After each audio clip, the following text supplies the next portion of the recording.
Hello, I'm Rob Westerveld, editor of IHS Chemical Week, joining you from the IHS World Petrochemical Conference in Galveston. And I'm delighted to be joined by Mark Eramo, VP, Chemical Industry Insights for IHS Chemical. Thanks for joining us, Mark. Thank you. A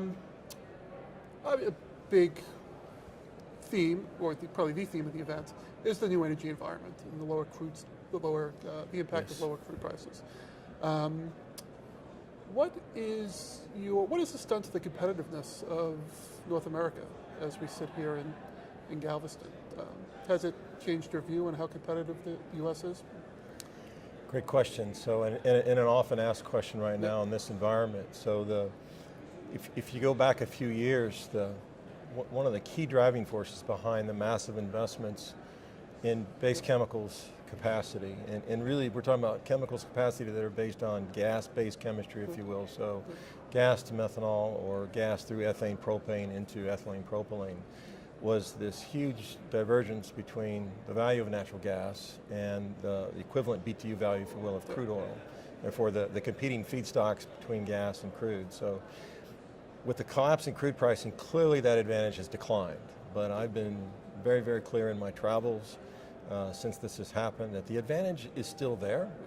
The advantage is still very real. It's much less than it was.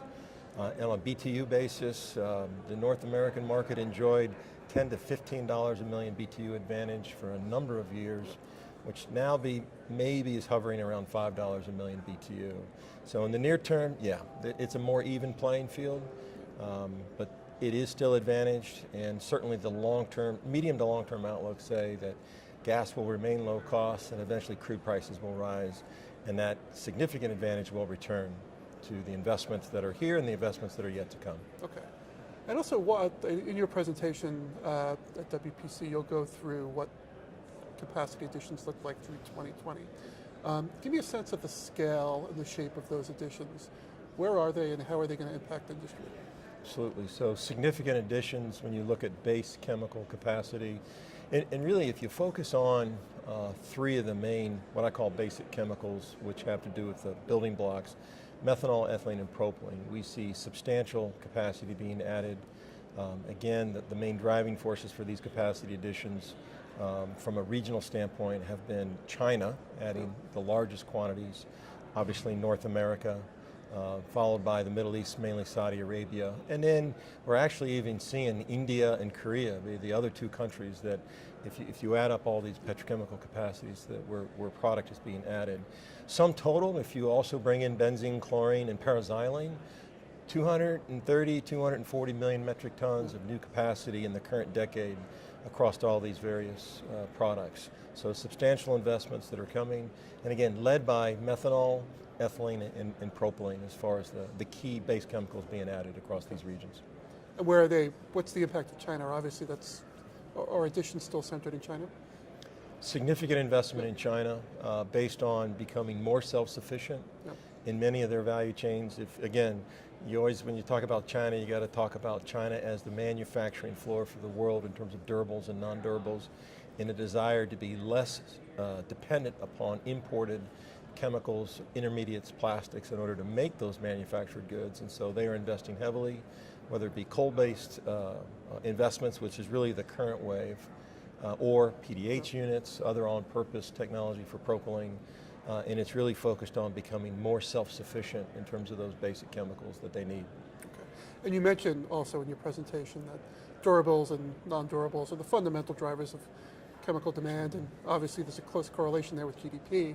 And I think some of the more interesting elements of your recent presentations have been discussions around GDP elasticity and how that is or isn't changing. Right. I guess starting with ethylene and propylene, what do you see, anything stand out in terms of the GDP elasticity between ethylene and propylene? Yeah, great question. So when you think about ethylene through polyethylene into non-durables primarily, propylene through polypropylene into both non-durables and durables, and you look at the GDP elasticity, so that's the rate of growth of these petrochemicals, global basis relative to economic growth in the world. When you look at these trends historically, you see trends of 1.5 to 2 times GDP, and in recent years that started to settle down a bit, and so these are large markets, especially ethylene, over nearly 150 million metric tons in terms of its size, and so the the elasticity is trending more towards slightly above GDP, but still that means 3.5% growth, and that translates into 4 to 5 million tons of growth per year, which is substantial. The propylene number's a little bit lower than that in terms of incremental demand growth, but again, the same kind of trends in terms of really moving from an environment of 2 times GDP to maybe anywhere from 1 to 1.5 times GDP. As basically the end use markets become more mature, as those plastics have penetrated deeper and deeper into some of their end use markets. Okay. And in some of the other base chemicals, methanol or aromatics, you seeing anything interesting there in terms of GDP elasticity? Absolutely, methanol is the one that really stands out, and it's this use of methanol as a feedstock to make olefins. Yep. So it also ties into that ethylene and propylene story, and so you see tremendous growth over the past couple of years in methanol, correlated really with the MTO, methanol to olefins capacity investment in China, and then it starts to back off a bit, and it's related to exactly that as the investments in China on MTO slow down, then that elasticity number of methanol into olefins, the growth of methanol in terms of consumption into an end-use product starts to slow down. Again, maybe closer to 1.5 times GDP versus the 2 to 2.5 times GDP that we've seen in recent years. Thanks very much, Mark. Thank you. Thanks for joining us. Yeah, happy to be here. Excellent.